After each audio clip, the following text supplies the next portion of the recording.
Maximus Analysis here for July 1st, 2015. We see, this is something I want to kind of show you, and just look at the hourly chart. So whenever you see all the volume in like one bar, or basically just really, here's the open. So you have around here, let me start this. All right, Maximus Analysis here for July 1st, 2015, going into the close.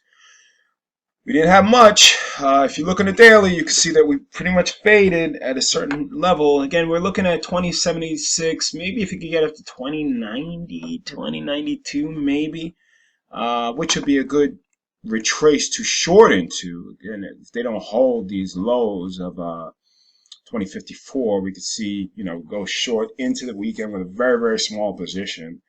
Again, we do have the grease stuff that will be sorted out on, it's annoying as hell, but get sorted out on Sunday. But we'll see which one goes. But this is not, again, I wouldn't buy this at all. NQ, same thing. We have the retracement up, and we are hitting against what was prior support would be resistance around this area. And again, we wanted to see if we could get and close below today's low tomorrow. We have the YM. YM, same thing. Again, it's not something you could say, candlestick guys might say, oh, this is an evening star setting up. Don't forget all this price action. You can't forget all of this chop looking at this one little candlestick. Okay, you got to make sure you see the trend. And if there is no trend, that's fine.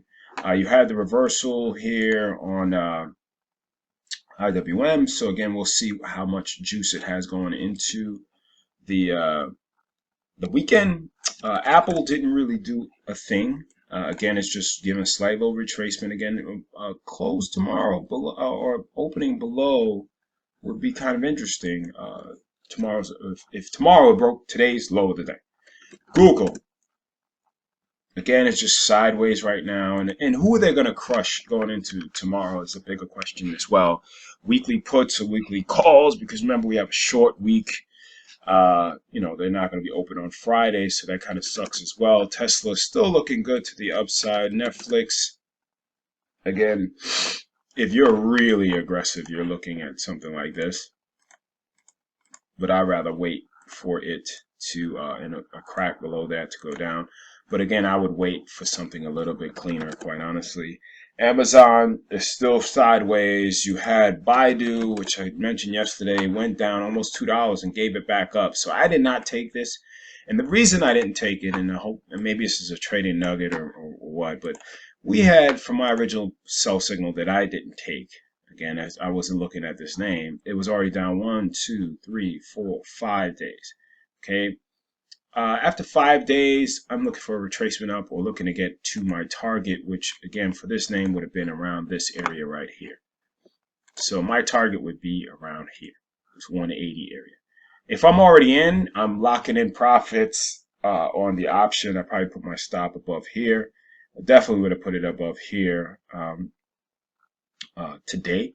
And again, if it stopped me out, you still got about $1, $3 locked in on a couple contracts. Again, you have 5, 10, 20 contracts in there. You would still make a good amount of money. And the risk reward was still, if you took this candle and basically tripled it, 1, 2, 3, the risk reward is there. I think I have something that actually would show the risk reward. Yeah, so the risk reward is around 193, and 4 to 1 is about 184.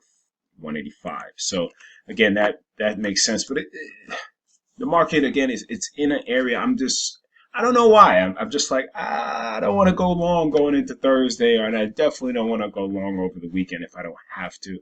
Again, if I did, it would be a pure position play, meaning that I would price my option so that if they all went completely expired, no stop, if they all expired worthless, I'll be fine with the risk. And again, I usually just risk 1% per trade. So again, you have these names.